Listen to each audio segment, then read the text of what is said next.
It was a great community.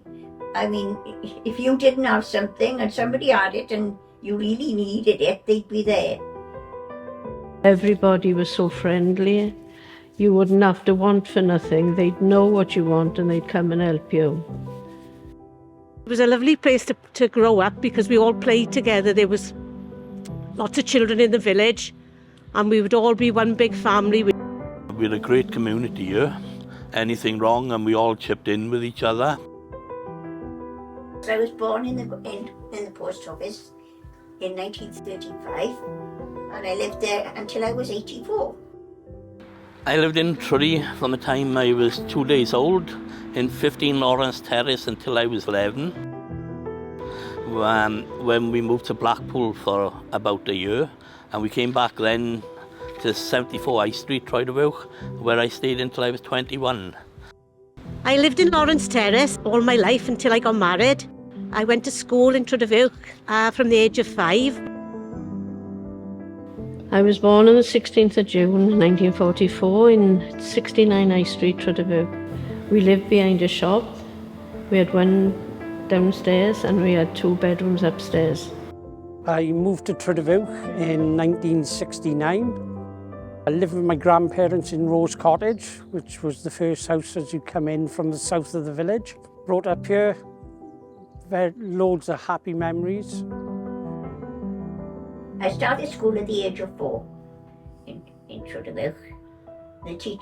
The head teacher was Miss Ballard. She was from Derry.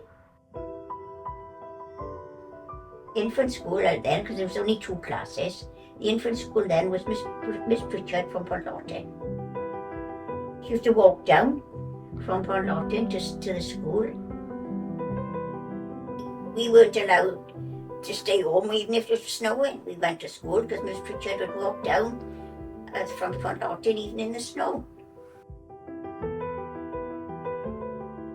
I went to school in Troedrhiwfuwch from the age of 5, but before 5 we could go over the school and they'd tell us stories at the end of the day.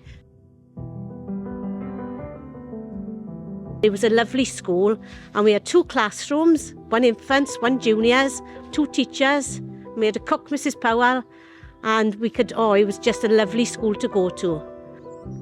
We attended the school in Troedrhiwfuwch, which was a very happy place.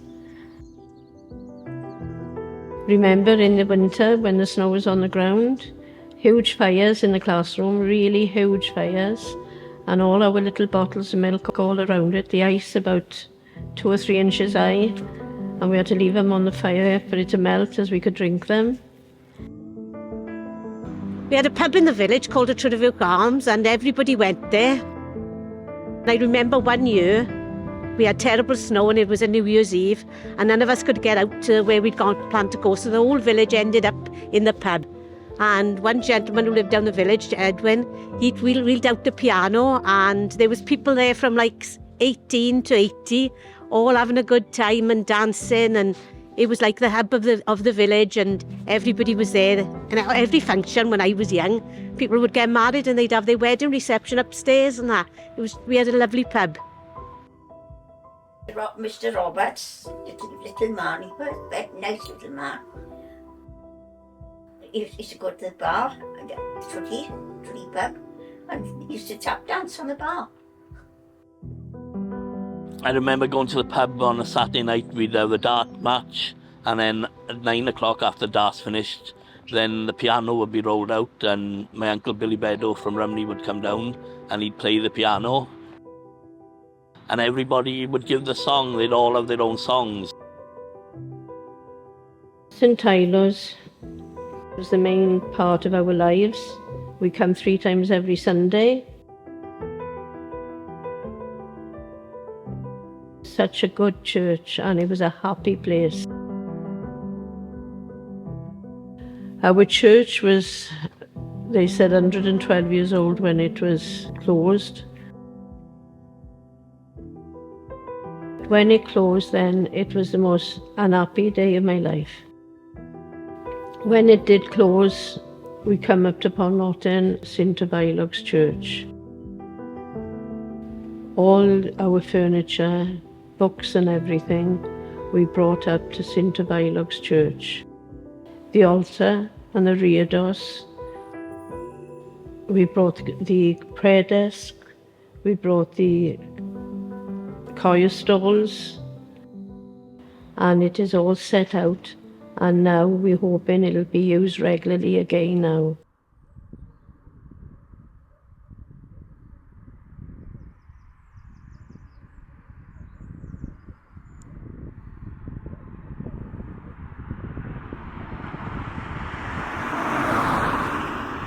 In 2017, at Armistice Day, I was standing at the cenotaph in Troedrhiwfuwch, looking at the names, thinking, who were these men?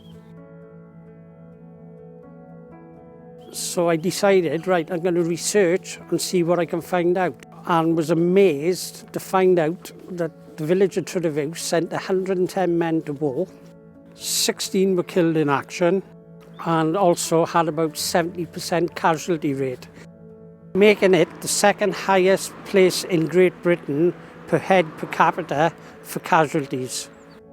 I can't imagine what the village was feeling when the 110 men of Troedrhiwfuwch went to war, or what the feeling was in the village when so many young men were being killed, especially on the 8th of May 1915, when 5 men from the village were killed in one day at the Second Battle of Ypres. Facebook started and I found the Troedrhiwfuwch page, and I could see that the armistice was still going on.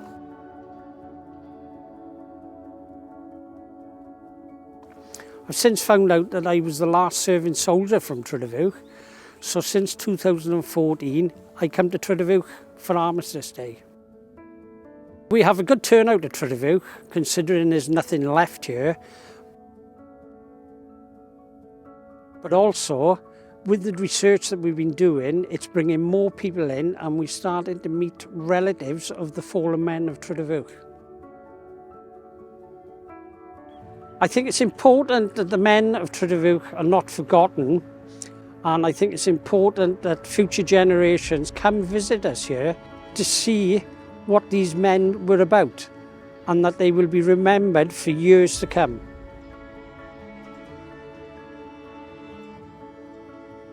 And we were just one big happy family, and it was really sad when it all ended and we had to go our separate ways. Yeah, the community that was here was one of the best in the valley. The problem now with these communities going that it's not happening anymore. It was a lovely place to live. I mean, they say it takes a village to bring a child up, and it's true. I mean, in Trudy, you could knock at anybody's door, and well, you were always welcome. Didn't matter who you were. You know, you were always welcome.